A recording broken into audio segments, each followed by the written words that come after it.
The black durgan is unusual amongst Galapagos triggerfishes for its mid-water schooling behavior.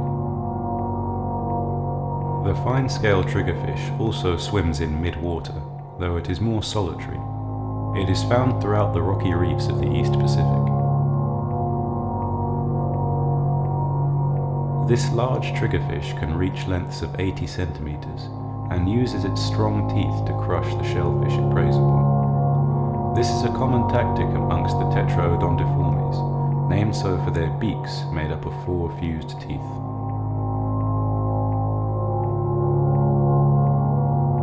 Nesting triggerfish are notoriously aggressive, though outside of breeding season they are passive.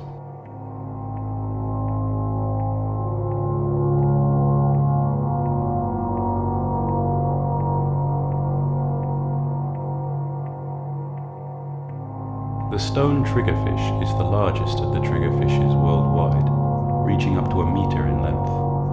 Most individuals are half that size. The far smaller orange-side triggerfish enjoys a similar distribution throughout the shallows of the tropical East Pacific. Triggerfishes swim by undulating their second dorsal and anal fins, using the tail for short bursts of speed.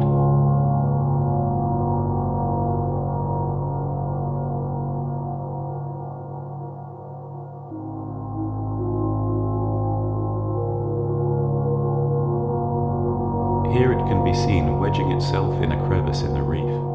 They are hard to remove as they lock their dorsal spine and pelvic girdle against the rocks. Triggerfishes will do this when in danger and to hide from predators at night as they sleep.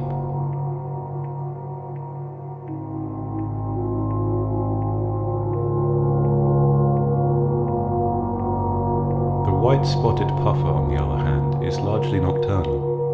It is known to be solitary, territorial, and aggressive.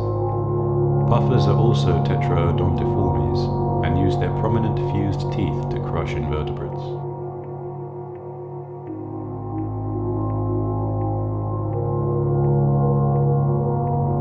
This species is distributed throughout the shallows of the Indo-Pacific and has been reported as a possible Leucipian migrant, with a single record off the coast of Cyprus. In the Galapagos, it is considered uncommon.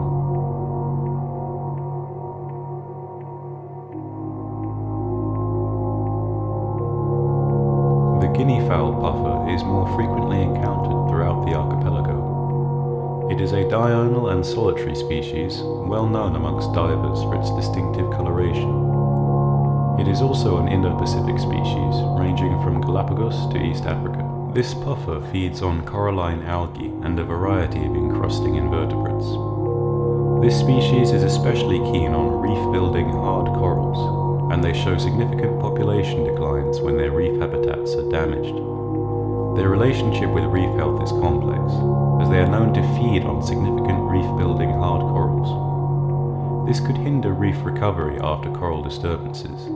However, they contribute to coral dispersal and fragmentation through their feeding, which may aid reef recovery. Puffers move slowly as they are ostraciform swimmers, meaning they cannot flex their body and instead rely on their pectoral, dorsal, anal, and caudal fins rather than undulation for propulsion. This means they tend to rely on impressive defensive capabilities to avoid predation. They are most known for their ability to inflate via water inhalation, rendering them a far larger and more difficult meal for potential predators. Their flesh is also poisonous as it contains tetrodotoxin. Some puffers are eaten by humans despite this, though they can only be prepared by experienced chefs. The spotted color variation is the most common of the 3 the fish possesses. It also has a rarer bright yellow form and an in-between form. Their skin is also very tough as it is covered in small spikes to defend against predators. This is a common feature of the Tetraodontiformes. Bullseye puffers are far more commonly encountered than either of the Arathon puffers. These East Pacific endemics range from southern California to Peru, inhabiting sandy areas down to over 100 meters, though they are most common in the shallows. Juveniles are most common in estuaries, as the young of this species prefer fresh water. The oval pattern on their backs lends them their name. These puffers lack the ability to inflate themselves, characteristic of their fellows. Their defense relies on camouflage and potent neurotoxins in the flesh. These adaptations mean they can afford to be bold around divers.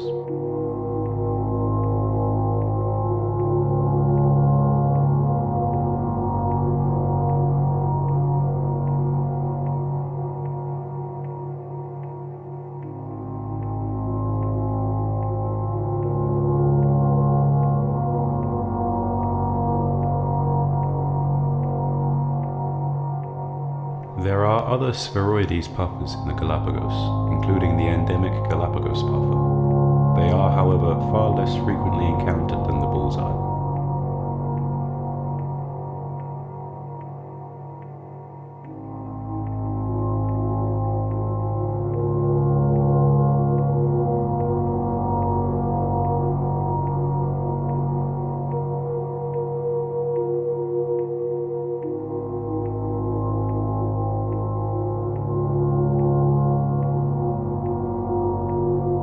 Porcupinefish and their relatives take the impressive defensive capabilities of their cousins to the extreme, covering their skin in large spines that point outwards when they inflate. They share their other defenses with their relatives, the pufferfishes.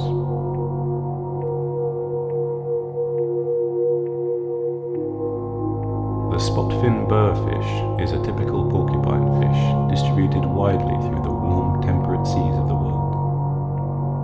They owe this distribution to their pelagic larval stage.